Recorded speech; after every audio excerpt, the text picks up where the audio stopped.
అందరికీ నమస్కారం. Welcome to Siriraj food. నేను మీ సిరి. ఈరోజు మన వీడియోలో సరికొత్తగా మినపప్పు, పెసరపప్పుతో మంచి స్వీట్ అయితే తయారు చేద్దాం. టేస్ట్ చాలా అంటే చాలా బావుంటుంది. ఈ వీడియో మీకు నచ్చితే తప్పకుండా like, share and subscribe friends. దీనికోసం ముందుగా గ్యాస్ మీద కళాయి పెట్టుకొని 1 కప్పు మినపగుళ్ళు వేసి మినపగుళ్ళని దోరగా వేయించుకోవాలి. గ్యాస్ తక్కువ పెట్టి వేయించామంటే చక్కగా అన్ని వైపులా ఒకే రకంగా రంగొస్తాయన్నమాట. మినపగుళ్ళనేవి ఈ మాత్రం వేగిన తరువాత అరకప్పు పెసరపప్పు వేసి పెసరపప్పు కూడా లేత బంగారు రంగొచ్చే వరకు వేయించుకోవాలి.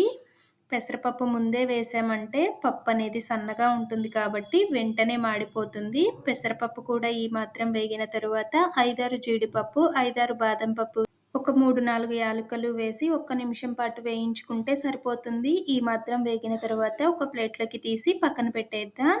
ఇప్పుడు ఇవైతే చల్లారిపోయినాయన్నమాట. చిన్న మిక్సీ జార్ తీసుకొని మనం వేయించి పెట్టుకున్న పప్పులను వేసి మెత్తగా మిక్సీ పట్టుకోవాలి. ఇలా చిన్న మిక్సీ జార్లో వేసామంటే పొడి అనేది మెత్తగా వస్తుంది. పెద్ద మిక్సీ జార్లో వేస్తే కొంచెం బరకగా వస్తుంది.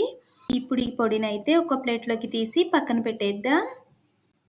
గ్యాస్ మీద కళాయి పెట్టుకొని కప్పున్నర బెల్లం పొడి కానీ బెల్లం తురుము కానీ వేసుకొని కప్పున్నర నీళ్లు పోసి బెల్లాన్ని కరిగించుకోవాలి. బెల్లం అనేది కరిగితే సరిపోతుంది. పాకం ఏమీ రావాల్సిన అవసరం లేదు. 1 కప్పు మినపగుళ్ళు, అరకప్పు పెసరపప్పుకి కప్పున్నర బెల్లం కరెక్ట్గా సరిపోతుంది. ఇక్కడ బెల్లం అయితే కరిగిపోయింది కదా, మనం ముందు పట్టి పెట్టుకున్న పొడిని వేసి ఉండలు కట్టకుండా కలుపుకోవాలి. గ్యాస్ తక్కువ పెట్టి కలుపుతూ ఉన్నామంటే ఉండలేమీ కట్టదు. ఇలా కలుపుతూ ఉంటే దగ్గర పడిపోతుందనమాట.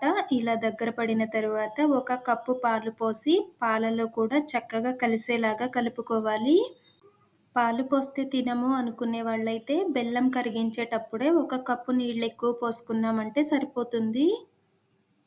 పాలు మంచిగా కలిసిపోయి ఇలా దగ్గర పడుతుంది అనుకున్నప్పుడు 1 స్పూన్ నెయ్యి వేసుకొని గ్యాస్ తక్కువ పెట్టుకొని కలుపుతూ ఉన్నామంటే స్వీట్ అనేది ప్యాన్ నుంచి సపరేట్ అయిపోతుంది. ఇలా సపరేట్ అయ్యి దగ్గరగా ఉడికింది అనుకున్నప్పుడు గ్యాస్ ఆఫ్ చేసి బటర్ పేపర్ పైన వేసి మన వీడియోలో చూపించిన షేప్లో సర్దుకోవచ్చు. బటర్ పేపర్ లేదు అనుకుంటే నెయ్యి రాసిన ప్లేట్లో వేసుకొని చల్లారిన తర్వాత ముక్కలుగా అయినా కట్ చేసుకోవచ్చు.